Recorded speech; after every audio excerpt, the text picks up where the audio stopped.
s'occuper de la santé des femmes. En tout cas, pour moi, c'est important. Il faut idéalement accepter de passer du temps avec les patientes. Bon, on est aussi là pour les moments où ça se passe pas bien, quoi. C'est pas que l'accouchement. En termes gynéco, on est là vraiment du début jusqu'à la fin. De manière générale, oui, je pense que les femmes sont peu ou mal informées. Il y a plusieurs fois des patientes qui m'ont demandé, une fois que la poche des os était rompue, comment le bébé faisait pour respirer. Je ne sais pas toujours pourquoi je fais ce métier. Vous pouvez me remplir ça? C'était quand vos dernières règles? En général, je suis assez consciente de mon corps. Vous êtes émue? Un peu, ouais. Les mères n'en parlent pas, les sœurs n'en parlent pas. Oui, c'est pour quel motif, madame? Je suis pas mes règles. Que dit votre gynéco à ce sujet? On a un placenta qui est normalement inséré, joli cœur, très joli. L'écho des gynécos, c'est un rendez-vous mensuel, un podcast pour tous sur la santé des femmes, avec des gynécos bien sûr, des femmes beaucoup, et des historiens, des sexologues, psychologues, sociologues ou même anthropologues. Chaque mois, on tentera de faire en sorte que les femmes soient en bonne santé, rassurées et surtout informées.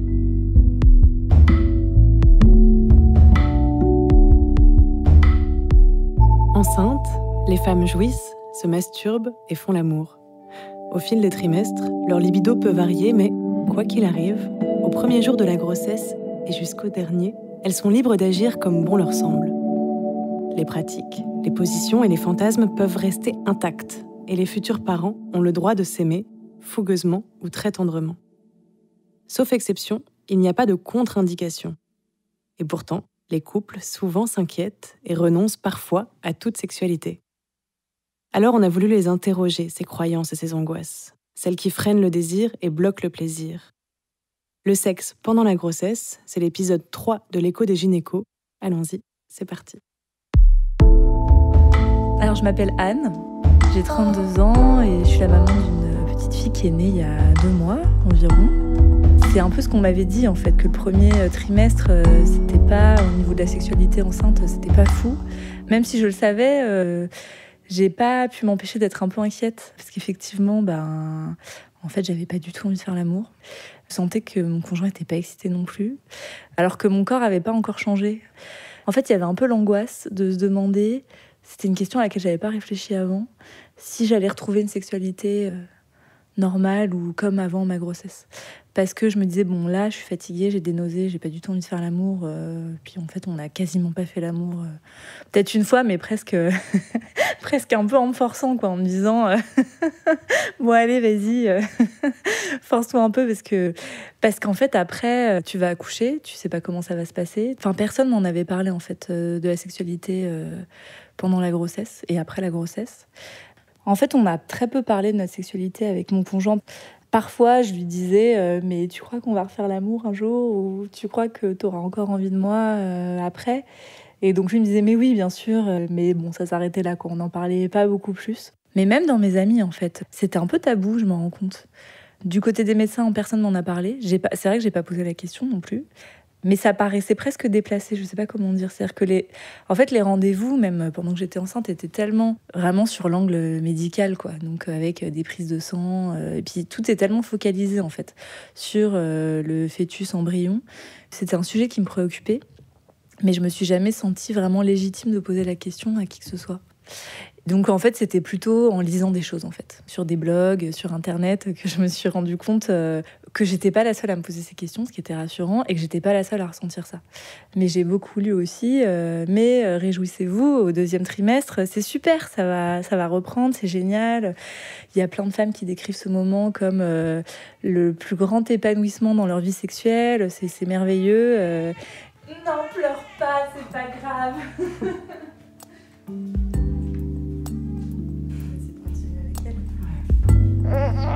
Donc voilà, du coup, moi, je m'attendais vraiment à vivre une espèce de renaissance sexuelle ou même découvrir quelque chose, un état inconnu jusqu'alors. Sauf que, 3e mois, 4e mois, 5e mois, j'étais là, j'attendais, je disais bon. Alors moi, de mon côté, en fait, l'excitation reprenait. J'avais de plus en plus envie de faire l'amour. Enfin, j'avais pas vraiment envie de faire l'amour. J'étais très excitée. Mais j'avais un peu du mal à avoir du désir pour mon compagnon. Parce qu'en fait, j'avais une sensation... mon ventre se développait. Et je me sentais de plus en plus héberger quelqu'un dans mon corps, ce qui était un sentiment très chouette, mais parfois un peu envahissant. J'avais vraiment la sensation de déjà avoir quelqu'un dans mon corps et c'était déjà trop à gérer, en fait. Surtout qu'en fait, c'était assez compliqué. Je pense qu'il y a des couples qui réussissent peut-être à développer d'autres pratiques sexuelles pendant la grossesse. Et c'est quelque chose qu'on n'a pas trop réussi à faire, en fait. En fait, j'avais envie d'autre chose, de caresses, de jeux avec les mains, avec la langue, avec la bouche, mais j'avais pas du tout envie de pénétration. Du coup, moi, l'espèce de lune de miel du 2e trimestre, je l'ai pas vraiment connue, en fait. Je l'ai connue seule. Je me suis beaucoup touchée pendant ce moment. Mais c'est vrai que, en fait, les pensées aussi érotiques que j'avais en étant enceinte ont changé. C'était beaucoup des scénarios, en fait. C'est-à-dire que, comme j'étais enceinte, les situations que j'imaginais en me touchant étaient des situations liées à la grossesse, en fait.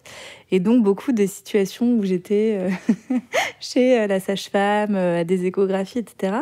Et à la fois, je me sentais, mais je pense que ça a renforcé l'excitation, mais je me sentais un peu coupable, en fait, d'avoir des pensées qui impliquaient le fait d'être enceinte et puis qui impliquaient, en fait, aussi l'enfant à venir qui était en moi. Parfois, j'arrivais à me dire, bon, ça doit être normal et c'est pas grave et je continue. Et d'autres fois, ça me coupait un peu quand même dans mon délire. Et le 3e, alors bizarrement, le 3e trimestre, je pense que j'attendais plus grand-chose. Je m'étais un peu résolue. Puis j'avais un peu le stress de... Bon, je sais pas ce qui va se passer pendant l'accouchement, je sais pas ce qui va se passer après, et je sais pas comment je vais reprendre. Je me disais presque, bon bah vas-y, c'est maintenant qu'il faut faire l'amour parce que peut-être que tu vas pas faire l'amour avant un petit bout de temps après. Et en fait, ça a été une phase très chouette. Ça a été une phase chouette parce qu'on n'avait pas la pression, parce qu'il y avait quelque chose d'assez drôle en fait, parce que j'avais un ventre énorme. Bon, ça restait pas beaucoup, hein, c'était pas exceptionnel. C'est-à-dire qu'on a fait l'amour, franchement en moyenne, on devait faire l'amour peut-être une fois par mois. Hein. Donc j'ai accouché il y a 2 mois à peu près, enfin un peu moins de 2 mois. Et bon, c'est vrai qu'au début, je pense que la question de la sexualité était un peu quelque part au fond de ma tête, mais j'avais pas trop le temps d'y penser. J'étais épuisée, j'avais une petite à changer, nourrir, faire dormir. Donc voilà, c'est vrai que cette question-là était un peu en arrière-plan. Et puis j'ai eu une visite postnatale avec une sage-femme, et en fait c'est marrant, pour des histoires de calendrier, de canicule, j'ai pris rendez-vous avec quelqu'un que je connaissais pas, juste que j'ai choisi parce que c'était pratique, et il s'est trouvé que c'était un homme en fait. J'avais pas spécialement envie d'aller voir un homme, j'avais pas spécialement envie d'aller le voir, je suis restée 1 heure avec lui, et c'est la première fois qu'en fait j'ai parlé de sexualité, mais c'est lui qui m'a posé la question. En fait, il voulait me parler de contraception. Et donc, je lui disais, bon, je vous avoue que je me pose pas trop la question parce que on n'a pas repris de rapport. Et c'est lui qui m'a dit, ah, mais vous savez que c'est complètement normal et qu'en moyenne, les couples reprenaient des rapports au bout de, je sais plus ce qu'il m'a dit, peut-être 6 à 8 semaines, quelque chose comme ça. Et c'est marrant parce que juste après cette conversation, je pense le lendemain, on a refait l'amour avec mon conjoint. J'étais hyper contente, en fait, de me rendre compte que j'avais encore du désir pour lui, qu'il avait encore du désir pour moi. Et en fait, c'est un peu bête, mais j'avais tellement peur de l'inverse, c'est-à-dire d'être complètement déformée, d'avoir, je sais pas, le périnée, le vagin tout relâché, que ça flotte complètement. Enfin, je sais pas, c'était un peu l'espèce d'image noire que j'avais... sortie de nulle part, parce que personne m'avait dit ça, quoi. Mais que du coup, j'étais soulagée de voir qu'au contraire, c'était un peu serré, quoi. Donc voilà. Janine Mossu-Lavaux est directrice de recherche émérite CNRS au CEVIPOF, le Centre de recherche politique de Sciences Po. Depuis quelques années, elle s'est penchée sur notre sexualité. En 2002 d'abord, puis l'année dernière, en 2018, elle a mené une vaste enquête publiée aux éditions La Martinière, La vie sexuelle en France. Un matin d'été, elle nous reçoit chez elle, dans le 9e arrondissement de Paris. D'emblée, on l'interroge sur l'évolution du statut de la femme enceinte. Janine Mossu-Lavaux se lance et nous répond avec clarté et générosité. Je dirais que l'évolution, elle s'est faite dans le sens d'une plus grande visibilité et acceptation de cet état. Parce que, alors je dirais, il fut un temps, mais pas si lointain, disons il y a 30 ans ou 40 ans ou quelque chose comme ça, où les femmes enceintes, finalement, essayaient au fond, de dissimuler un petit peu l'embonpoint qui allait grandissant de mois en mois. Alors que maintenant, au contraire, on le montre, et on le montre de façon très spectaculaire, c'est-à-dire avec des robes courtes moulantes. Et c'est, disons, un argument de valorisation, d'esthétique supplémentaire. Et je trouve que c'est très bien, parce que c'est assumé comme quelque chose qui a une beauté, quoi. Et puis, par ailleurs, c'est beaucoup moins perçu ou considéré comme il faut une situation presque de maladie ou de pathologie. La vie normale continue. Depuis les années 60, c'est le mouvement de libération sexuelle. Une dissociation entre sexualité et procréation s'est peu à peu installée. Mais qu'en est-il pour la femme enceinte ?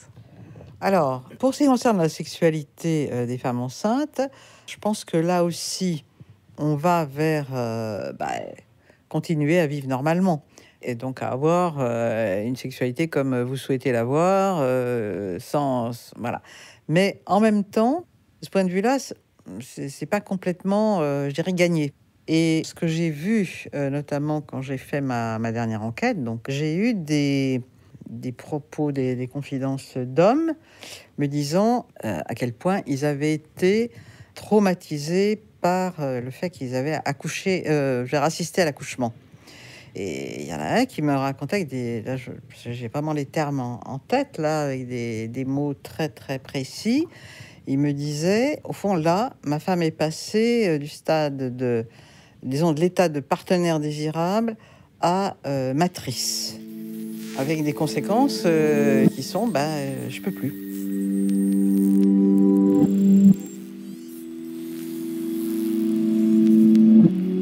On a quand même considéré pendant tellement longtemps que les femmes, c'était des épouses et mères, et que, une femme, ça n'avait ni désir, ni plaisir. Puis, le plaisir sexuel associé, pour certains, à de la transgression. On ne fait pas ce qu'on fait avec la mère de ses enfants. Disons, pour vous donner un point de comparaison, dans mon enquête que j'ai eu, c'est quand même un certain nombre de récits d'hommes qui ont des doubles vies et qui me disent, oui, avec mon épouse, on fait l'amour de façon très classique, etc., alors qu'avec ma maîtresse, on s'éclate, etc. Enfin, disons qu'il y a des choses qu'on fait avec sa maîtresse ou qu'on lui demande, mais qu'on ne fait pas avec la mère de ses enfants. On en est encore là. Et dans certains couples, on en est encore là. Tout ça est compliqué parce qu'on est dans une situation de grande évolution. Mais ce qu'il faut voir, je pense, dans n'importe quelle société, ce qu'il faut savoir, c'est que toutes les personnes qui vivent à un moment donné dans une société donnée, en fait, ne sont pas des contemporains. C'est-à-dire que dans une société donnée, vous avez des gens qui vivent selon des valeurs du passé, d'autres qui sont pleinement dans le présent, avec les valeurs du présent, et d'autres qui sont déjà dans des valeurs du futur, qui sont plus du tout dans des valeurs ou des comportements comme ça. Les gens évoluent pas au même rythme tout le temps. Selon les couples, les rencontres, même dans un même couple, les gens ne sont pas forcément exactement sur les mêmes longueurs d'onde. Le temps de la grossesse, comme le temps des règles, par exemple, a longtemps été un moment d'abstinence et de sexualité proscrite. Pourquoi les couples, justement, étaient-ils interdits de sexualité pendant la grossesse ? Alors, l'abstinence, je veux dire, elle a été, à partir d'un certain moment, prescrite pour tout un tas de situations par l'Église catholique. Là aussi, il faut passer toute une série de considérations, comme quoi certains états étaient pathologiques. Là aussi, dans notre société, je pense que, heureusement, on est en train d'abandonner tout ça, mais il reste quand même cette notion d'impureté, cette notion d'impureté. Y compris pour la femme enceinte. Alors, moins pour la femme enceinte, parce que la reproduction, c'est quand même sacré et c'est souhaité dans toutes les sociétés. Mais en même temps, c'est justifié par le côté protection du fœtus. Pas faire de mal à la petite chose qui est en train de se développer. Puis ça risquerait... Bon, il y a je veux dire, la croyance chez certaines femmes pendant les premiers mois, ça risquerait de faire se décrocher le bébé, quoi. Provoquer une fausse couche. Voilà, provoquer une fausse couche, etc. Donc, attention, prends pas de risques, etc., etc. Enfin, vous savez, vous avez tellement de fantasmes et de vieilles croyances liées aussi au récit des générations d'avant, etc., que c'est toujours compliqué de faire la part des choses, je pense, pour les gens eux-mêmes, dans un certain nombre de situations. Parce qu'il reste encore dans les têtes cette idée que la femme enceinte, elle est un peu à part, alors qu'elle continue à avoir des désirs, du plaisir, et elle peut faire des tas de choses. Qu'est-ce qu'il faudrait faire pour briser certaines croyances ? Je pense qu'il faudrait parler plus justement de la vie sexuelle pendant la grossesse, dire plus que ça fait partie de la vie normale. Disons qu'il y a peut-être un autre discours à tenir, enfin un discours à tenir, parce qu'il n'y a pas de discours tenu, et on n'en parle pas de ce problème. Est-ce que c'est la parentalité qui rend la sexualité tabou ? Alors, la parentalité, elle peut ultérieurement, je dirais, avoir un effet, je dirais, anti-sexualité, quand les enfants tout petits, par exemple, c'est les enfants tout petits qui dorment dans la chambre des parents, parce qu'il y en a encore plein, ils dorment dans la chambre des parents, etc. Alors, donc, il y a l'argument, attention, il ne faut pas réveiller le bébé. Et après, il ne faut pas réveiller les jeunes enfants qui entendent du bruit, se lèvent, on est mal faim, ils viennent en pleurant, qu'est-ce qui se passe, etc. Et puis en plus, les gens n'ont pas forcément des appartements avec les enfants à l'autre bout et eux à un bout, et on n'entend rien, et tout se passe, etc. Donc il y a ce frein qui est les enfants. Et c'est vrai que, moi, ce que j'ai vu, alors là, je prends les choses par l'autre côté, ce que j'ai vu dans mon enquête, et notamment c'est des discours de jeunes qui me disent que un de leurs premiers traumatismes dans le domaine de la vie amoureuse et sexuelle, ça a été quand ils ont entendu pour la première fois leurs parents faire l'amour. Et en fait, leur conclusion un peu à tous, c'était la sexualité des parents, c'est pas évident à supporter, accepter, comprendre. Et au fond, la règle, c'était pas vous, pas ça. Mais discuter de sexualité en famille, ça veut dire parler à un moment de la sexualité des parents. Et ça, les enfants ont du mal. Et déjà, quand ils sont enfants, déjà, c'est quelque chose qui se rapproche de l'interdit. Ce qui est dommage, je veux dire, c'est que, pour un certain nombre d'enfants, enfin, dans leurs souvenirs d'enfance qu'ils me racontaient, mais y compris des jeunes, il y avait une connotation. Le sexe, c'est un peu sale, quoi. Voilà. Et quand la femme est enceinte, ce genre d'idée peut revenir dans l'esprit de certains. Bien sûr, quand la femme est enceinte, ça revient exactement de la même façon. Donc c'est un peu sale, mais surtout que ça peut être bien pour le bébé, quoi. On dit qu'une femme sur 5 découvre l'orgasme un peu par hasard pendant la grossesse. Est-ce que les femmes, finalement, sont suffisamment informées aujourd'hui sur leur corps, sur le fonctionnement de leur corps, sur la jouissance ? Alors, je pense qu'elles le sont, parce que moi, ce que je vois dans mon enquête, c'est parce que je leur demandais notamment de me dire ce qu'elles voyaient, ressentaient, comment elles décriraient le plaisir maximum, au moment où elles éprouvent le plaisir maximum. J'employais pas le mot d'orgasme, c'était le plaisir maximum. Et ce qu'elles me racontaient, c'était quasiment presque unanime, là. C'était que le plaisir maximum, c'était pas via la pénétration, c'était via le cunnilingus ou les caresses bien faites, quoi. Et donc ça, effectivement, c'est quand même une remise en cause de la sacralisation de la pénétration. Mais ce qui était bien aussi, puisque j'interrogeais les hommes, je leur posais la même question, c'est que la plupart me disaient que eux, le plaisir maximum, le plaisir sexuel maximum, c'était quand ils faisaient jouir leur partenaire. Je trouve que ce rapprochement, c'est quand même assez nouveau et que c'est bon signe pour l'évolution. Je vous ai souvent entendu dire qu'en matière de sexualité, il n'y avait pas de normalité, y compris quand on est enceinte. Mais il n'y a pas de normalité parce que c'est un domaine, je dirais, de l'intime, du désir, du plaisir, et que il n'y a pas de recette ou d'interdit à s'imposer. C'est pas, je veux dire, c'est pas une recette de cuisine. Hein. Il y a pas, faut tels ingrédients et puis tel temps de cuisson. Non, ça se passe pas comme ça.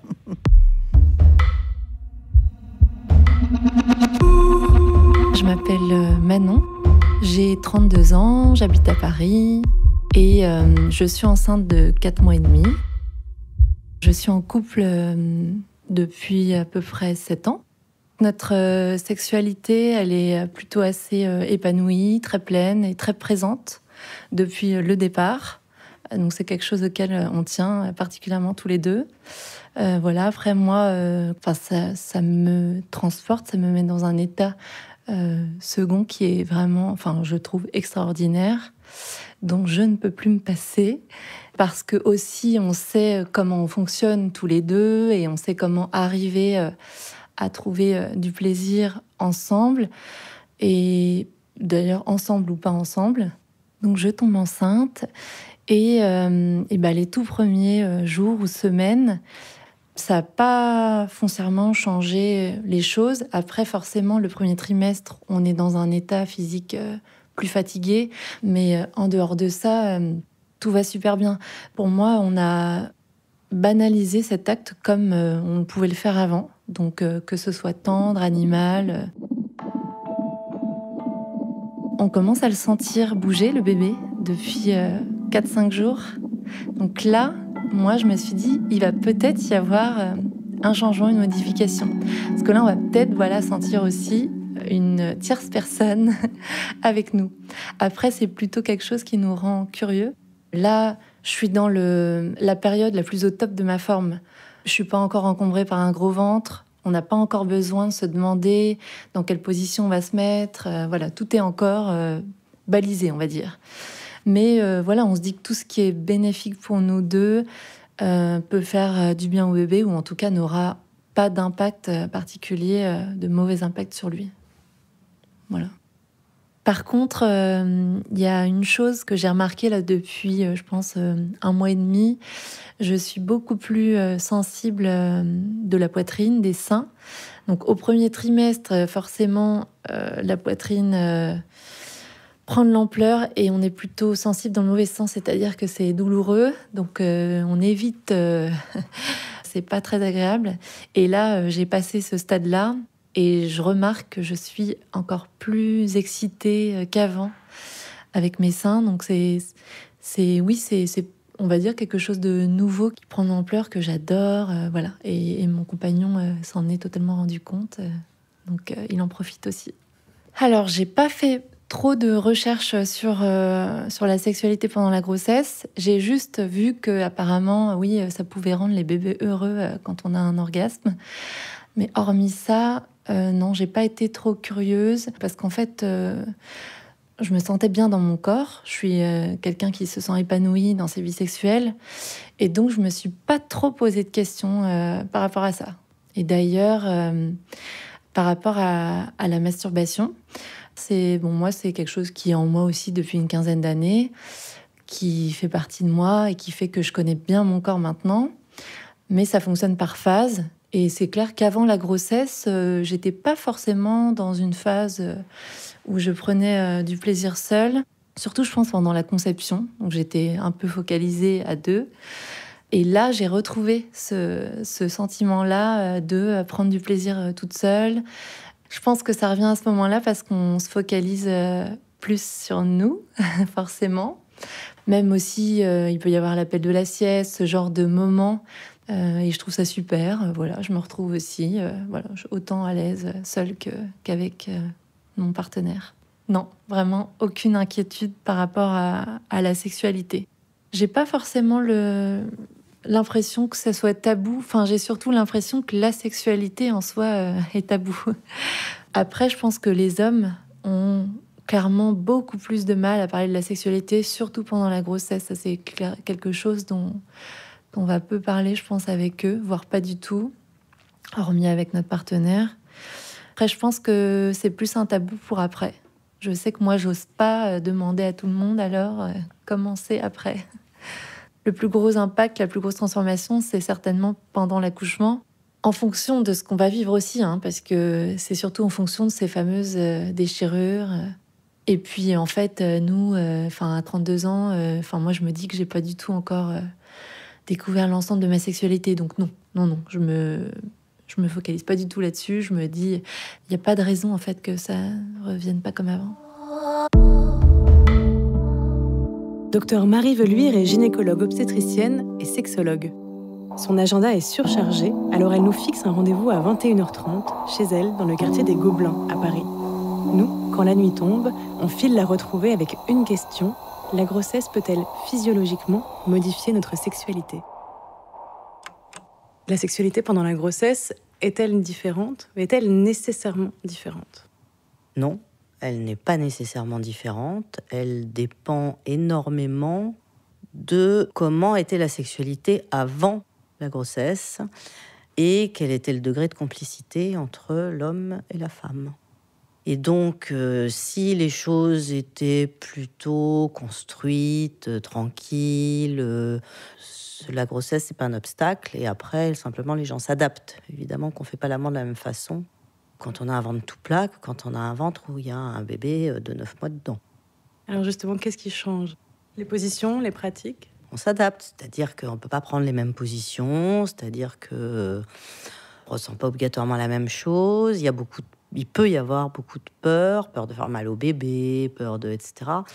Et puis après, il y a quel est le statut plus exactement, de l'homme par rapport à ce qui est en train de se jouer. Est-ce que sa femme reste une femme ? Est-ce que sa femme va devenir mère et donc devient intouchable ? C'est là où on a cette histoire de madonisation. Et après, je dis que pour la suite, c'est un petit peu ennuyeux, quoi. Après, est-ce que la transformation du corps n'est pas transcendée par l'homme et du coup peut diminuer son désir ? Voilà, il y a tout ça qui peut changer. Mais c'est pas la physiologie de la grossesse qui change, c'est tout ce qu'il y a de symbolique autour du fait de faire un bébé. Et la sexualité a quelque chose pour moi de très important, pas tant parce que c'est nécessaire et indispensable, mais parce que c'est ce qui permet à ce couple futur parent de pouvoir rester un homme et une femme, et donc de permettre à terme, quand la cellule familiale se construit, de continuer à être un homme et une femme et pas simplement un couple parental. Et c'est probablement en partie grâce à la sexualité. C'est pour ça que j'explique souvent aux patientes et aux patients, quand j'arrive à voir les couples, c'est encore mieux, qu'il est super important d'arriver à garder quelques espaces justes pour le couple. Vous disiez aussi au téléphone, la sexualité, c'est ce qui permet la séparation de la mère et de l'enfant. C'est ce qui permet à la mère de ne pas rester uniquement une mère et de permettre de continuer à être une femme. Et effectivement, c'est ce qui va permettre la séparation et c'est surtout ce qui va permettre de donner une place à l'homme. Bien sûr qu'il va pouvoir être un papa, mais c'est aussi très important la construction de l'enfant qu'il ait en face de lui un homme et une femme. Et pour qu'il y ait un homme et une femme, il faut effectivement qu'il puisse y avoir séparation. Et la sexualité peut le permettre. D'autre part, il faut se souvenir quand même que l'identité sexuée de la femme passe par la séduction, donc passe par comment je suis objet de désir pour l'autre. L'homme, son identité sexuelle passe par son érection, donc le problème est un tout petit peu différent.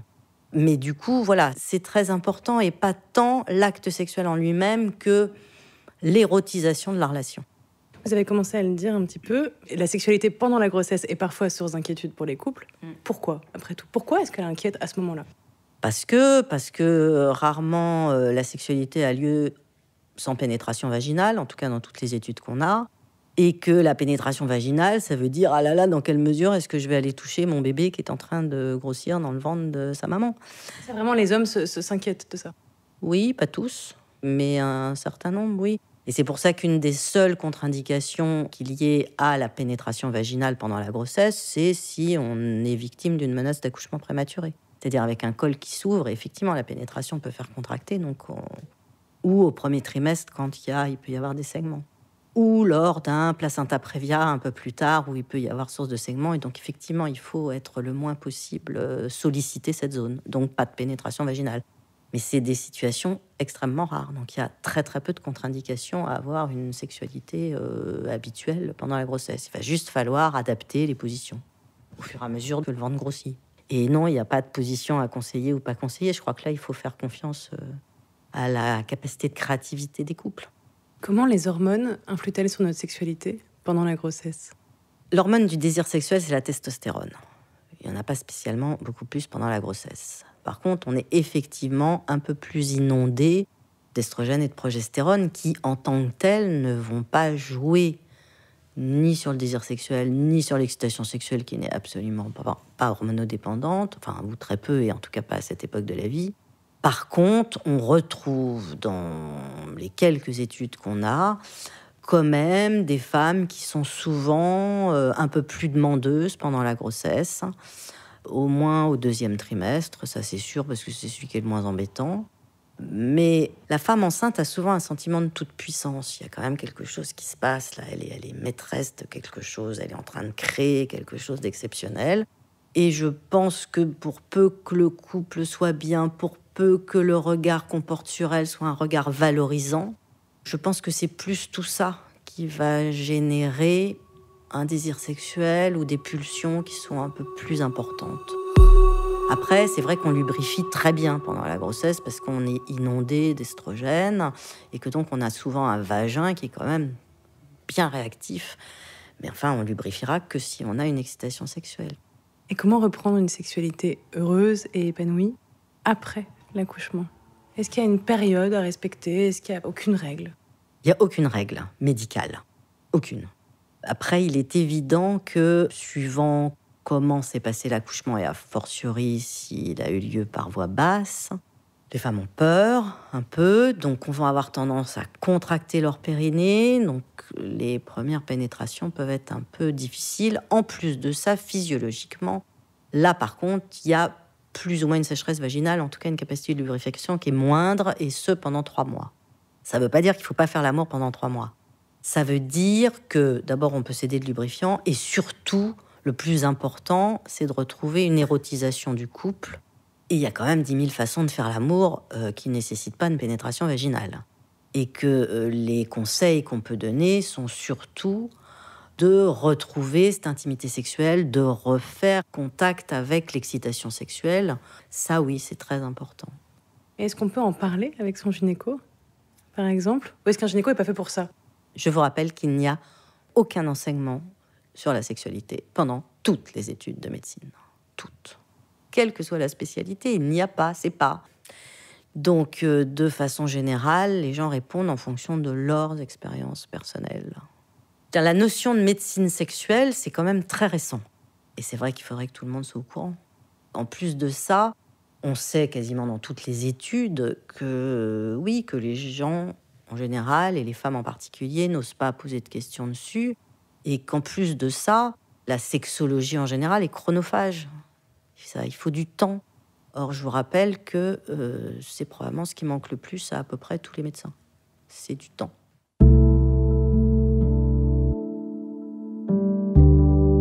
Diana, 36 ans, enceinte de 7 mois et demi. Et j'habite à Paris 19e. Alors, j'ai rencontré mon mari il y a maintenant 9 ans. Alors, nous, on a une sexualité qui marche très fort avec André depuis le début et qui n'a jamais... On a un amour très fort, très passionnel, en même temps très raisonnable aussi, mais les deux conjugués. Les premiers mois se sont passés comme auparavant. Et là-dessus, il n'y a pas eu de changement. C'est vraiment quand je suis arrivée vers les 6 mois, 7 mois, où je commençais un peu à être empêchée. Déjà, c'est beaucoup plus espacé, beaucoup plus rare, et un vrai épuisement de son côté. Alors que moi, je suis rentrée dans la phase congé maternité depuis 2 semaines.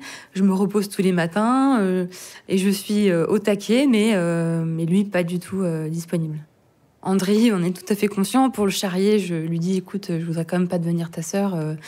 Je peux que... sachant qu'on a quand même fait l'amour entre-temps et que quand on le fait, C'est-à-dire que même moi, je fonctionne très bien. Normalement, j'arrive à jouir sans problème à chaque rapport. Et ça n'a jamais failli depuis qu'on est ensemble. Et là, 2 fois, j'ai complètement calé. J'arrive pas... mon corps est comme anesthésié. Et ma libido est moins épanouie que d'habitude. Et je sens que aussi mon sexe est modifié. C'est-à-dire j'ai l'impression qu'il a grossi. J'ai l'impression qu'il est plus vascularisé. Donc, il prend plus de place et parfois, je me suis un peu obstinée et je me suis concentrée pour quand même arriver à jouir et j'ai fini par y arriver, mais il faut vraiment se concentrer là où j'avais pas forcément besoin avant de le faire. Il y a quand même une mise à l'épreuve quand même de la sexualité, au sens où il y a des petites contraintes qui interviennent au moment de l'acte, par exemple des acidités qui montent, voire même l'envie parfois de vomir parce que il y a une régulation de l'estomac qui se fait plus difficilement, le sexe qui grossit mais qui est plus anesthésié, le bébé qui bouge et qui peut donner des coups, et puis le ventre qui tire et qui fait mal en fait, et c'est peut-être pas le moment de faire l'amour, mais en même temps on en a envie. Et en fait, c'est le corps qui manifeste par des petits symptômes comme ça, un peu contraignants, quelque chose d'un peu plus empêchant que d'habitude, quoi. Voilà. Et là, on est un peu déçus, entre guillemets, en plus, il y a certaines femmes enceintes qui se révèlent complètement du fait qu'elles soient enceintes. Moi, ça n'a pas été mon cas. Je me suis beaucoup plus révélée avant que pendant. Il y a quand même des appréhensions qui arrivent vite, de se dire, ça y est, est-ce que je vais rentrer dans le schéma en fait des couples qui n'ont plus de sexualité une fois qu'ils ont un enfant, ou qui, une fois qu'ils ont un enfant, s'éloignent, se séparent. Il y a quand même une peur. Parce que c'est quelque chose, effectivement, qu'on n'avait jamais observé du tout dans notre couple en 9 ans, et qui nous arrive aujourd'hui, pile à ce moment. C'est la peur dans un couple qui est beaucoup sorti, qui a beaucoup fait la fête, qui était dans une sexualité très forte, de basculer vers un côté plan-plan, moins de désir. Enfin, on s'aime, mais on se désire moins. Mais j'y serai attentive parce que, après la grossesse, après l'accouchement, parce qu'il n'est pas question qu'on se contente d'un couple juste de tendresse, du coup de me conforter dans un rôle de mère et moins de femme érotique, quoi. Il faut ajouter à ça que depuis que je suis enceinte, je me suis encore plus rapprochée de mon mari. On était déjà extrêmement proches, donc c'est ça qui est fascinant, c'est qu'on peut toujours aller plus loin. De faire l'amour alors qu'on est enceinte et qu'on porte l'enfant de l'homme qu'on aime et qui est en train de nous faire l'amour, ça quand même, ça met dans un état particulier et très fort. Les étreintes sont très profondes, c'est pas rien de sentir qu'on porte l'enfant de son mari et qu'il est là et qu'il est auprès de vous et qu'il vous aime. Et moi, je lui parlais de séparation à un moment donné parce que, justement, à cause du fait qu'on faisait moins l'amour, qu'il avait moins de libido. Et je lui dis, mais tu sais, un enfant, ça peut bouleverser un couple au point de l'amener jusqu'à la séparation. Et il m'a dit à ce moment-là, mais tu sais, je t'aime beaucoup plus que tu n'imagines. Hein. C'était quand même émouvant pour moi de l'entendre dire ça. Et c'est vrai qu'on peut douter, mais il faut quand même avoir confiance. L'écho des gynécos, un podcast du Collège national des gynécologues et obstétriciens français. Par Olivia Muller, sur une idée de Chloé Marinopoulos, réalisée par Christophe Amarstrand. On se retrouve le mois prochain pour parler de la ménopause.